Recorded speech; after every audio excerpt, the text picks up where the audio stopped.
मतलब दो प्रकार के अलग अलग परमाणुओं से मिलकर, मतलब दो अलग अलग परमाणुओं से मिलकर बनने वाले पदार्थ को क्या कहा जाता है?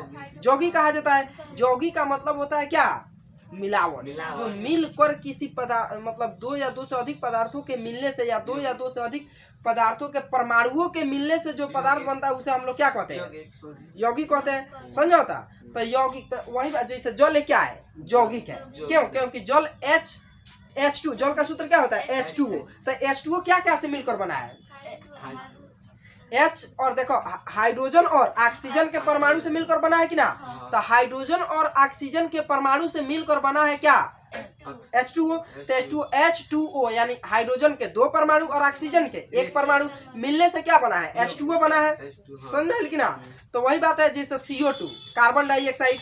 तो कार्बन डाइऑक्साइड का मतलब क्या? जैसे C का CO2, तो कार्बन एक और ऑक्सीजन दो परमाणुओं के मिलने से क्या बना? CO2। तो वही बात है कि यौगिक का मतलब क्या होता है? मिश्रित। समझ में आया कि ना? जो किसी अलग अलग परमाणुओं से मिलकर क्या होता है? बनता है, उसे हम लोग क्या कहते हैं? यौगिक कहते हैं। तो हाइड्रोकार्बन जो है, कार्बन और हाइड्रोजन से, कार्बन और सिर्फ और सिर्फ इसमें एक रहेगा कार्बन, दूसरा रहेगा हाइड्रोजन रहेगा। था पहले समझ लो, ओकरा बाद जाके लिखत रहिए सब। ऐसे वीडियो हम गधा पे मतलब सुन ली। कार्बन और हाइड्रोजन से सिर्फ और सिर्फ इसमें दो ही परमाणु आएगा, एक कार्बन और एक हाइड्रोजन। दो तत्व, समझे? अगर कहा जाए तो एलिमेंट्स, समझे? एलिमेंट, दो एलिमेंट्स के मतलब क्या आएगा? परमाणु आएगा, एक हाइड्रोजन और एक कार्बन। कार्बन और हाइड्रोजन से मिलकर बनने वाले यौगिक को हम लोग क्या कहते हैं? हाइड्रोकार्बन कहते हैं। क्या कहते हैं? हाइड्रोकार्बन कहते हैं। क्लियर? अब जैसे देखो, जैसे इसमें क्या होगा? जैसे C2H5, कार्बन के दो परमाणु और हाइड्रोजन के 5 परमाणु मिलने से क्या बना? C2H5। और C2H5 किसका होता है? C2H5। C2 यहाँ पर C2 और यहाँ पर क्या होगा? 4। अगर 2 है तो वह 4 हुआ। तो मेथ एथ प्रो यहाँ पर पूरा याद है वो? कार्बन की संख्या याद है? कार्बन यदि एक हो तो उसको हम लोग क्या कहते हैं? मेथ ना। 2 को हो तो एथ, 3 को होगा तो meth eth pro, but, pent, hex, hept, oct और नॉन। और उसके बाद देख यही ना होता है। तो यानी कि 1 2 3 4 5 6 7 8 9 यह क्या 10। यानी एक कार्बन यदि होगा तो हम लोग किसका प्रयोग करेंगे? मेथ। 2 होगा तो एथ, 3 होगा प्रूफ। तो यहाँ पर कार्बन की संख्या कितना है? 2। तो 2 है तो क्या होगा? एथ। समझ रहा है? यह सारे के सारे जो चारों यह दिख रहा है, हाइड्रोकार्बन के जो चारों प्रकार दिख रहा है, इस चारों प्रकार को जब हम लोग पढ़ लेंगे तो इसको आप लोग आसानी से क्या कर सकते हैं? पहचान कर सकते हैं। जैसे यहाँ पर C2H क्या लिखा है? C2H4। तो C2H4 इसका मतलब यह कितना है? 2 है। और हाइड्रोजन कितना है? 4। तो यानी कि 2 कार्बन के लिए हम लोग एथ का प्रयोग करेंगे। एथ यहाँ पर कितना है? 4 है। तो इसका दुगुना है, और दुगुना है तो हम लोग इसको क्या पढ़ेंगे? कौन? एल्केन ग्रुप होगा कि एल्किन ग्रुप होगा कि एल्काइन ग्रुप होगा? 4। देखो 4 ग्रुप तो 4 होता है, लेकिन एल्केन में अगर एक एल्केन के जो एल्केन का सदस्य होता है, एल्केन का सदस्य क्या? एल्केन का जो सूत्र होता है वह CnH2n प्लस कितना होता है? 2। समझे ना? इसी में से एक अगर हाइड्रोजन को हम लोग विस्थापित कर देंगे तो इसी से एल्काइल समूह प्राप्त हो जाता है। कौन समूह प्राप्त होता है? एल्काइल समूह। जैसे एल्केन का सामान्य सूत्र CnH2n प्लस 2 होता है। उस दो में से हम लोग क्या करेंगे? एक हाइड्रोजन को यदि हटा देंगे तो वह कौन सा समूह बच जाएगा? वह एल्काइल ग्रुप हो जाएगा। और CnH2n किसका ग्रुप होता है? CnH2n एल्कीन का ग्रुप होता है। CnH2n-2 किसका ग्रुप होता है? एल्काइन का ग्रुप होता है। समझ आया कि ना? कल के क्लास में शॉर्टकट तरीके से बताए थे नहीं हो? अरे पूरा पढ़ाए नहीं थे? CnH2n यहाँ पर किधर लिखे?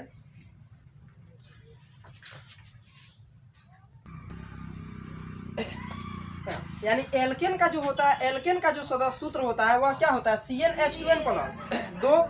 एल्केन का होता है CnH2n, एल्काइन का होता है CnH2n माइनस 2 और एल्काइल का होता है CnH2n प्लस 1। यह जो है यह इसी का सदस्य है। एल्काइल जो है क्या है, इसी का सदस्य है, एल्केन का ही सदस्य है। लेकिन इसमें से क्या किया जाता है, एल्काइन में से, एल्केन जो होता है, एल्केन में से एक हाइड्रोजन को हटा दिया जाता है तो वह कौन सा समूह बन जाता है, एल्काइल समूह हो जाता है। कौन सा समूह, एल्काइल समूह। जैसे इसमें हम लोग क्या बोलते हैं, इसमें हम लोग क्या जोड़ते हैं, वो इस एल्केन में हम लोग N जोड़कर बोलते हैं, एल्केन में हम लोग क्या जोड़कर बोलते हैं, इन जोड़कर बोलते हैं ना। हाँ, मूल शब्द में हम लोग इन जोड़ते हैं। एल्काइल में हम लोग आइन जोड़ते हैं, आइन जोड़ते हैं। और यहाँ पर एल्काइल में क्या जोड़ते हैं, आइल। एल्काइल में हम लोग क्या जोड़ते हैं, आइल जोड़ते हैं। बात समझ में आया। तो यह जो एल्केन सदस्य है, यह एल्केन जो होता है यह संतृप्त हाइड्रोकार्बन का सदस्य है। और एल्केन जो है संतृप्त हाइड्रोकार्बन का सदस्य है। एल्कीन जो होता है असंतृप्त हाइड्रोकार्बन का सदस्य होता है। समझ में आ रहा है। हाँ, तो और यह जो एल्काइल है, तो एल्काइल तो खैर इसी के समूह का एक हाइड्रोजन को हटा देंगे, एल्काइल समूह प्राप्त हो जाएगा। तो अब देखो यहाँ पर हम लोग अगर यदि इसका नामकरण करना चाहे तो C2H5 पहचान करने का तरीका,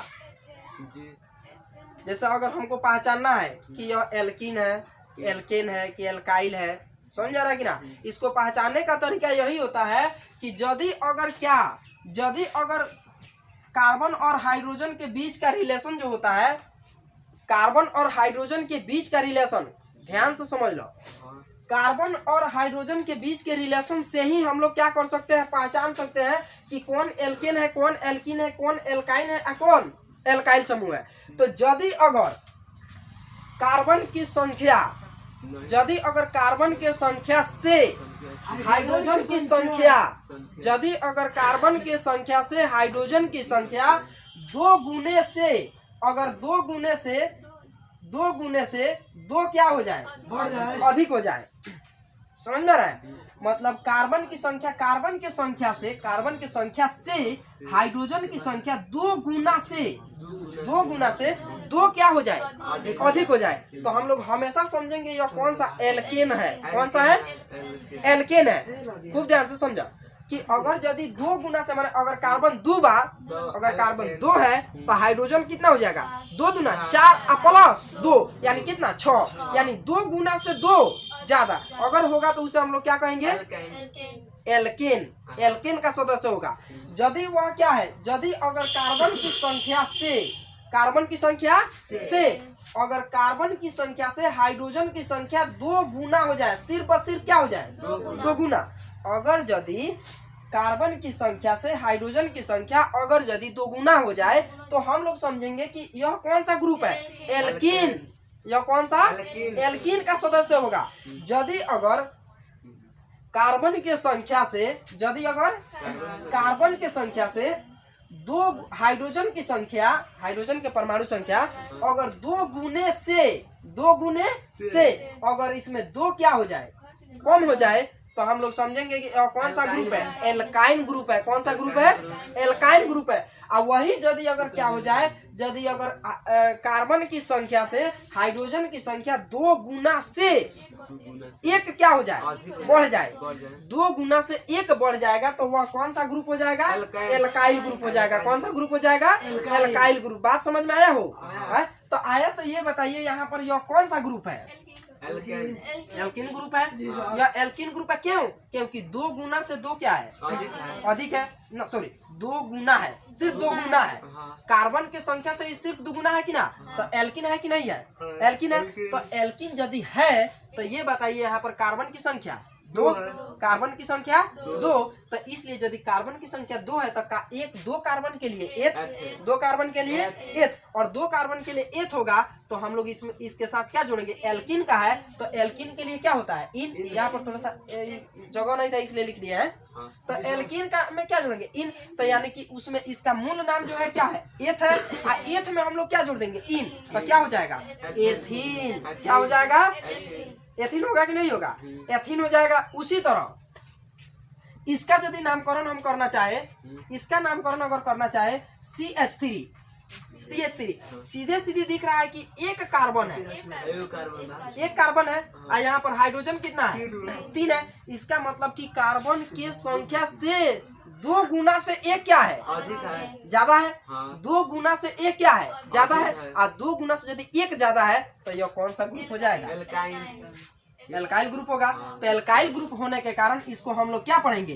तो एक कार्बन है तो क्या होगा? मेथ होगा। अब मेथ में हम लोग जोड़ देंगे आइल तो क्या हो जाएगा? मिथाइल। क्या हो जाएगा? मिथाइल। बात समझ में आया हो? हाँ, हाँ? सर। अब देखो, अब उसी तरह इसको हम लोग क्या पढ़ेंगे? यह तो सेम है, हो सेम है। अगर इस यहाँ पर हम कितना कर दे, अगर 6 कर देते हैं C2H6, तो इसको हम लोग क्या पढ़ेंगे? कार्बन हाँ? है, तो इसको हम लोग पढ़ेंगे 2 कार्बन है, कार्बन 2 है और 2 गुना से कितना ज्यादा है? अधिक 2 ज्यादा है। 2 गुना से 2 ज्यादा है तो इसका मतलब यह क्या है? एल्किन, अरे सबसे पहले एल्केन तो है, एल्केन का ग्रुप है, लेकिन 2 कार्बन के लिए हम लोग एथ का प्रयोग करेंगे और एथ के साथ क्या जोड़ेंगे? एल्केन है तो एल्केन में एन जोड़ेंगे। तो एन जब जोड़ेंगे तो एथ में एन जोड़ेंगे, एथेन। एथेन होगा कि ना? एथेन हो जाएगा। उसी तरह यहाँ पर अगर C3H8 को देखा जाए तो यह कौन से ग्रुप का है? कौन से ग्रुप का है वो? अरे 2 गुना से 2 ज्यादा है तो एल्केन का ग्रुप है कि नहीं है? तो एल्केन का ग्रुप है तो ये बताइए कि एल्केन का ग्रुप है तो कितना होगा? हाँ? तो एल्केन का इस यहाँ पर कार्बन की संख्या 3 है। तो 3 है तो कितना? प्रोप में उसके मूल नाम में एन को क्या कर देंगे? जोड़ देंगे तो क्या बन जाएगा? प्रोपेन। क्या बनेगा? प्रोपेन। क्लियर हो रहा है वो? हाँ? उसी तरह हम लोग क्या अगर यहाँ पर इसका नाम देना चाहे तो ये भी एल्केन का ग्रुप है। हाँ? एल्केन का ग्रुप है, क्या है? 5 है। पेंट, और पेंट में क्या जोड़ देंगे? एन। पेंटेन हो जाएगा कि ना? पेंटेन हो जाएगा। C2 यहाँ पर अगर हम नाम दे दे C2, 2 गुना से 2 कम कर, C2H2 कितना होगा? ये किसका सदस्य है? हाँ? यह किसका सदस्य है? एल्काइन का सदस्य है कि नहीं है? एल्काइन का क्यों? क्योंकि 2 गुना से 2 कम है। 2 गुना से 2 कम है तो 2 गुना से 2 कम है, इसका मतलब यह कौन सा group? Alkyne group. Alkyne group में कार्बन की संख्या 2, तो 2 कार्बन के लिए हम लोग एथ का प्रयोग करेंगे और एथ के साथ क्या जोड़ देंगे? आइन। तो क्या बनेगा? एथाइन। आईपीएसी नाम बिल्कुल क्या है? आसान है। जैसे जैसे आगे पढ़ेंगे, अब इसमें कीटोन ग्रुप पढ़ना है, एल्डिहाइड ग्रुप पढ़ना है, समझ रहा है कि ना? हाँ? तो ये सारे ग्रुपों को पढ़ना है। आगे इसके जस्ट बाद ये टॉपिक क्या होगा? स्टार्ट होगा। समझ रहा है? उसमें सारा के सारा हार्ड जो आईपीएससी नाम होता है उसको सिखाएंगे। समझ रहा है कि ना? तो देखो यहाँ पर सबसे पहले जो है हाइड्रो। अब सुनो, हाइड्रो का इतना नामकरण समझ में आया हो? नामकरण करना है। जब पढ़ा देंगे तो पूरा का पूरा समझ में आने लगेगा। एक एक करके जब एक एक करके हम पूरा पढ़ा देंगे, इस alkane group, alkene group, alkyne group, alkyl group, सारे ग्रुप को पढ़ा देंगे तो उसके बाद नामकरण करना क्या हो जाएगा? आसान हो जाएगा। समझ में आ रहा है? तो वही यहाँ पर क्या है? संतृप्त हाइड्रोकार्बन। पहला नंबर क्या होता है? हाइड्रोकार्बन के प्रकार। हाइड्रोकार्बन में पहला जो हमारा प्रकार होता है वह क्या होता है? संतृप्त हाइड्रोकार्बन। क्या है? संतृप्त हाइड्रोकार्बन। दूसरा का होता है असंतृप्त हाइड्रोकार्बन। तीसरा का होता है अति संतृप्त हाइड्रोकार्बन। और चौथा क्या होता है? Aromatic hydrocarbon. समझ रहा है? तो पहला हम लोगों का पहला जो टॉपिक है, पहला क्या है? संतृप्त हाइड्रोकार्बन। कि संतृप्त हाइड्रोकार्बन होता क्या है? समझ रहा है? सबसे ज्यादा जो क्वेश्चन बनता है कार्बन इट्स कंपाउंड, कार्बन के यौगिक, यहाँ से सबसे ज्यादा एग्जाम में क्वेश्चन बनता है। आईएससी में भी इसको बहुत ही टॉप लेवल से पढ़ना है। समझा रहा है कि ना? है? और तो संतृप्त हाइड्रोकार्बन का डिफिनेशन बहुत ही आसान है। संतृप्त हाइड्रोकार्बन का इसका मतलब परिभाषा बहुत ही आसान है। ध्यान समझ, सिर्फ सुन लीजिएगा लो तो समझ में आ जाएगा। समझ में आ रहा है? इसका परिभाषा यही है। संतृप्त हाइड्रोकार्बन का अगर देखा जाए तो इसका डिफिनेशन यही होगा। खूब ध्यान समझ कि अगर यदि संतृप्त हाइड्रोकार्बन में होता क्या है कि यदि कार्बन के जो परमाणु जो होंगे वो हाइड्रोजन के साथ सिंगल बॉन्ड के द्वारा, सभी के सभी सिंगल बॉन्ड के द्वारा आपस में क्या रहते हैं? जुड़े रहते हैं। और संतृप्त हाइड्रोकार्बन में क्या होगा? ज्यादा कहीं वीडियो रोकेंगे, रोक के समझ आना, इतना धो देंगे कि सब मजाक निकल जाएगा। संतृप्त हाइड्रोकार्बन में क्या होता है? वैसे हाइड्रोकार्बन मतलब वैसा हाइड्रोकार्बन जिसमें कार्बन क्या कार्बन जुड़ा रहता है, जिसमें कार्बन के सभी परमाणु, वैसा हाइड्रोकार्बन मतलब कार्बन और हाइड्रोजन से बने वैसा यौगिक जिसमें क्या है, जिसमें कार्बन की सभी क्या होती है, जिसमें कार्बन के सभी परमाणु हाइड्रोजन के साथ सिंगल बॉन्ड के द्वारा एकल बंध के द्वारा क्या होते हैं, जुड़े रहते हैं, उसे हम लोग क्या कहते हैं, उसे हम लोग संतृप्त हाइड्रोकार्बन कहते हैं। समझ में आ रहा है कि ना। यह बहुत ही क्या होता है, कम अभिक्रियाशील होता है, यह बहुत कम अभिक्रिया करता है, समझ रहा है। इसलिए इसे हम लोग क्या कहते हैं, इसलिए इसे हम लोग पैराफिन भी कहते हैं, इसलिए इसे हम लोग पैराफिन भी कहते हैं। और जो संतृप्त हाइड्रोकार्बन का जो पहला सदस्य होता है, संतृप्त हाइड्रोकार्बन का पहला जो सदस्य होता है वह होता है क्या, एल्केन। कौन होता है, एल्केन।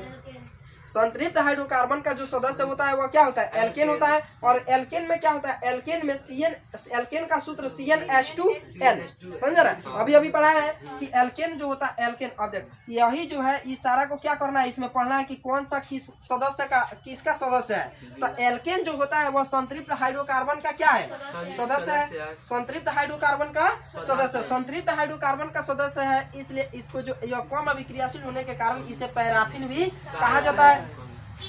तो यहाँ पर जो है देखो, संतृप्त हाइड्रोकार्बन का सदस्य एल्केन है, जिसका सूत्र CnH2n+2 होता है। क्लियर। अब जो है यहाँ पर N जो है क्या है, तो N को हम लोग डिनोट नंबर से हम लोग क्या करते हैं, क्या कर सकते हैं, नंबर ऑफ कार्बन, यानी कार्बन की वह क्या है, संख्या है, कार्बन की क्या है, संख्या, यानी नंबर वह N जो है क्या करता है, कार्बन को क्या करता है, डिनोट करता है कि यहाँ पर कार्बन की संख्या कितना रहेगा। यदि यहाँ पर कार्बन की संख्या हम 2 रखेंगे तो यहाँ पर हाइड्रोजन की संख्या 6 होगा। अगर कार्बन की संख्या 2 रखेंगे 2, तो यहाँ 2 दूना 4 6। अगर कार्बन की संख्या कितना रखेंगे 4, तो यहाँ पर कितना होगा 10। समझ रहा है। यानी कि यहाँ पर हमारा जो है मेथड काम करने लगा कि यहाँ पर 2 गुना से 2 अधिक, समझ में रहा है। तो यहाँ पर जो है एल्केन का जो पहला सदस्य जो होता है, एल्केन सदस्य का जो पहला जो यौगिक बनता है, पहला जो कंपाउंड बनता है वह बनता है क्या, CH4। CH4 का मतलब C एक और हाइड्रोजन 4, यानी CH4 का इसका नाम हम लोग क्या रखेंगे, मेथेन। क्या रखेंगे, CH4 मेथेन। समझ में आ रहा है कि ना। देखिए तो CH4 क्या है, मेथेन, यानी इस हाइड्रोकार्बन का जो है इस एल्केन का प्रथम जो सदस्य होता है वह कौन होता है, मेथेन। तो एग्जाम में पूछ देता है कि हाइड्रोकार्बन या एल्केन का प्रथम सदस्य कौन है, तो CH4 यानी कौन होता है, मेथेन होता है। कौन होता है, मेथेन। समझ में आ रहा है कि ना। और वही अगर इसको जो है क्या किया जाए, इस जो है इस एल्केन ग्रुप जो है, एल्केन का जो सूत्र होता है, इस एल्केन से यदि हम लोग एक इसमें से अगर CnH2n +1 यानी एक हाइड्रोजन को हम लोग क्या कर देंगे, विस्थापित कर देंगे, यानी उसे हटा देंगे, तो यह जो है कौन सा समूह बनेगा, एल्काइल ग्रुप। एल्काइल ग्रुप क्या हो जाता है, एल्काइल ग्रुप बन जाता है। कैसे, तो यहाँ से अगर यदि हम एक हाइड्रोजन को CH3 अगर करेंगे तो CH3 का IPAC नाम क्या होगा, तो CH3 का IPAC नाम CH3 मेथ तो होगा ही। मेथ हमारा जो है वह मूल शब्द है, वह मूल नाम है। यह सारा के सारा क्या है, मूल नाम है, जो कार्बन के अनुसार यह क्या होता है, इसको हम लोग मतलब कार्बन के अनुसार इसका नाम रखते हैं। कार्बन यदि 2 है एथ, यदि कार्बन 3 है मेथ, प्रो 4 है, ब्यूट 5 है, पेंट। समझ में आ रहा कि ना। लेकिन यहाँ पर अगर CH3 है तो C तो 1 है और H 1 क्या हो गया, विस्थापित हो गया। तो इसको हम लोग कहेंगे क्या, मेथ के साथ हम लोग क्या जोड़ेंगे, मेथ के साथ क्या जोड़ेंगे, आइल। क्या बन जाएगा, मेथाइल। क्या बन जाएगा, मेथाइल। समझ में आ रहा है कि ना। उसी तरह एथाइल, अगर यहाँ पर 2 होगा तो यहाँ पर कितना होना चाहिए, 2 है तो यहाँ पर 2 दूना 4 2 6 होना चाहिए, लेकिन यहाँ पर क्या होगा 5। समझ में आ रहा है कि ना। एथाइल। समझ में आ रहा है। तो यहाँ पर जो इस हाइड्रोकार्बन समझ में आया हो। अब इसका IPAC नाम, इसको बहुत अच्छा से कल हम लोग देखेंगे। ठीक है, आज के क्लास यहीं पे समाप्त करते हैं।